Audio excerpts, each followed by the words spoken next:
Sebelumnya, Assalamualaikum warahmatullahi wabarakatuh. Waalaikumsalam warahmatullahi wabarakatuh. Sebelumnya, perkenalkan Bang, saya Gilang Ardiansah dan rekan-rekan saya di sini kami izin mau wawancara itu Bang, karena kami ada tugas dari Matkul Produk Halal untuk mewawancara dari suatu tempat gitu yang memiliki sertifikasi halalnya gitu Bang. Dan kami di sini juga dari berapa orang kita? Dari 7 orang, nanti juga bahkan memberi pertanyaan gitu untuk katanya terkait sertifikasi halal dari tempat ini Bang gitu. Nah, mungkin langsung kita mulai aja Bang. Nah, sebelumnya saya mau tanya dulu nih Bang, apa sih motivasi Abang sehingga memahami pentingnya sertifikasi halal gitu Bang untuk produk di sini gitu Bang? Oke, yang pertama-tama kenapa pentingnya kita untuk mengajukan sertifikat halal? Yang pertama di sini menu yang memang kita tawarkan kepada konsumen itu kan yang menu yang memang kita unggulkan lah, itu tuh rata-rata kita pakai daging ikan.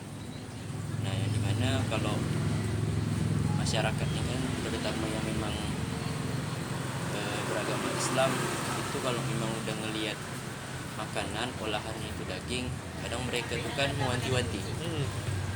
Nah, jadi dari kami untuk memastikan pelanggan-pelanggan kami bisa percaya bahwa di tempat kami ini memang terjamin mutunya, halalnya juga, maka kami mengajukan sertifikat halal untuk mempercayakan kepada konsumen kami bahwa di sini ini halal di produk-produk. Agar orang luas tuh tahu gitu Bang Ya. bahwa produk Abang tuh udah ada sertifikasi halalnya, Ya. jadi tidak perlu diragukan lagi gitu Bang. Karena kebanyakan konsumen kami ini kan dari 100% itu tuh 70% tuh yang memang sering makan di sini itu orang Cina. Nah, jadi takut ada persepsi dari masyarakat yang memang beragama Islam itu kan melihat banyak yang orang non Islam yang makan di sini, takut mereka tuh tidak percaya bahwa daging di sini daging olahan yang memang secara resmi itu tuh halal. Nah Bang, untuk pertanyaan yang kedua yuk. Nah, kapan sih usaha ini tuh didirikan dan apakah waktu pertama kali didirikan tuh langsung mengajukan sertifikasi halal dari Oke. Untuk tempat makan ini pertama kali itu beroperasi di tahun 2017. Tempatnya bukan di sini, tapi di Purnama depan. Nah, untuk pertama kali kami dirikan usaha ini itu tuh belum kami proseskan untuk dapat sertifikat halal. Nah, jadi ada proses waktunya karena masih merintis kan.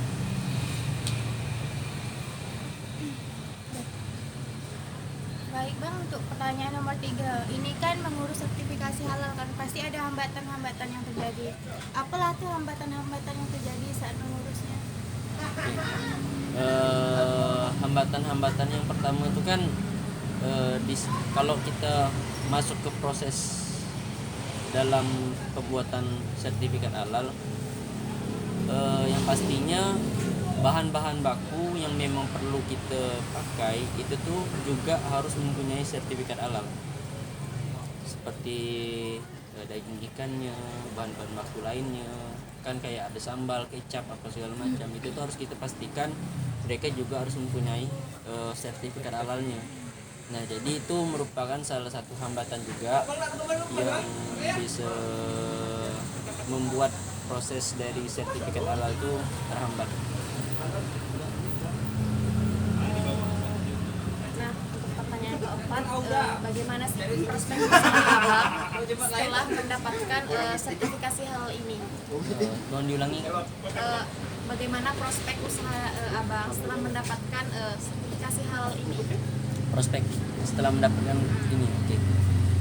Sebenarnya kalau jika kita udah mendapatkan sertifikat halal ini, itu kan sebenarnya udah banyak tuh keunggulan-keunggulan yang memang bisa kita jual, dari baik itu dari segi promosi, dari segi pengenalan produk ataupun hal-hal lain lah.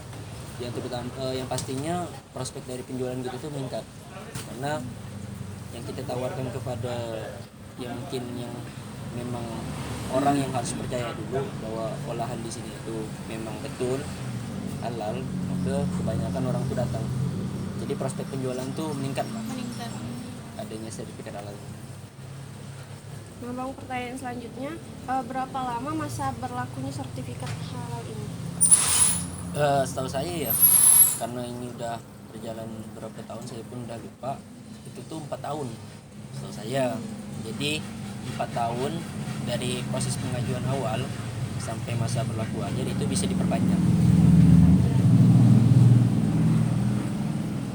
Untuk pertanyaan selanjutnya, apa saja sih bang syarat dan ketentuan untuk mendapat sertifikasi halal ini? Oke.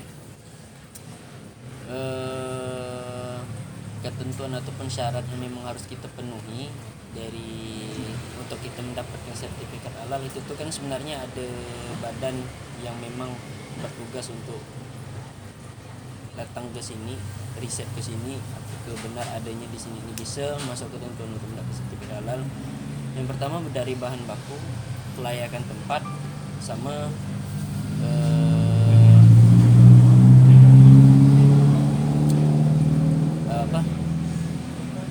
mutu di tempat sama bahan baku.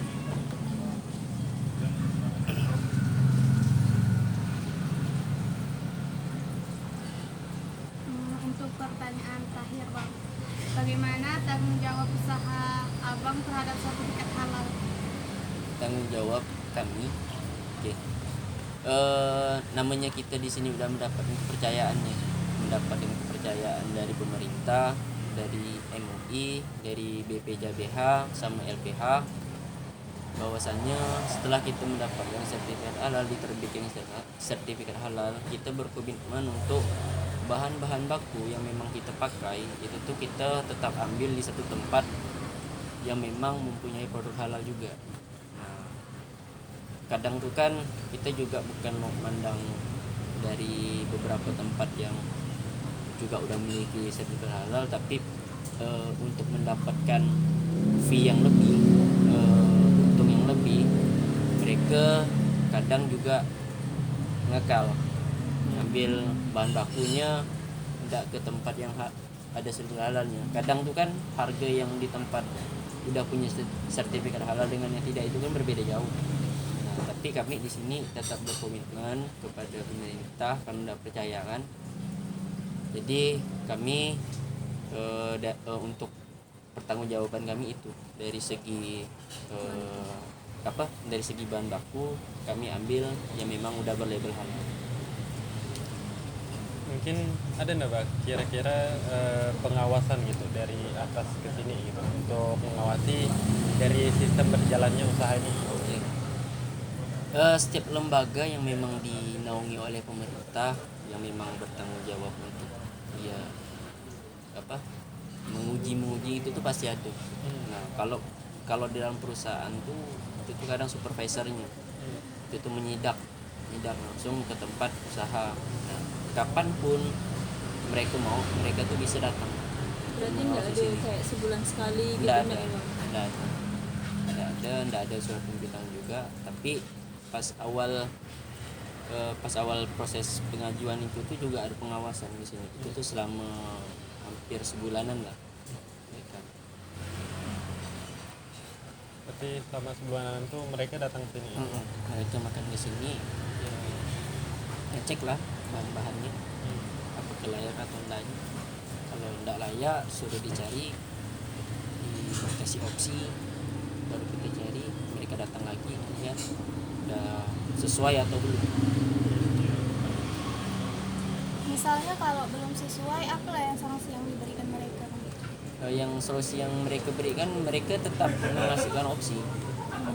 Misalnya opsi tempat nih, misalnya kami juga ada jual ayam geprek. Ayam tuh kan kadang ada yang ibaratnya pemotongnya tuh hanya pemotong biasa, mereka belum mengurus sertifikat halal. Jadi mereka juga ada datanya, di sini loh tempat pengepul ayam yang memang udah ada sertifikat halal, jadi boleh ambil di sini. Nah, gitu juga misalnya udang apa segala macam di situ.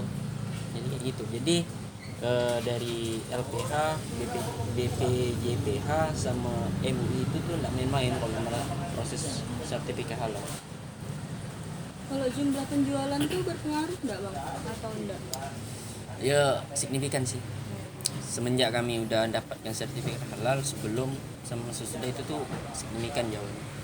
Adalah yang seperti halnya saya bilang tadi, karena proses sertifikat halal ini sangat berpengaruh besar terhadap sebuah produk yang memang kita ingin kembangkan, dan kebermanfaatannya itu pun juga banyak.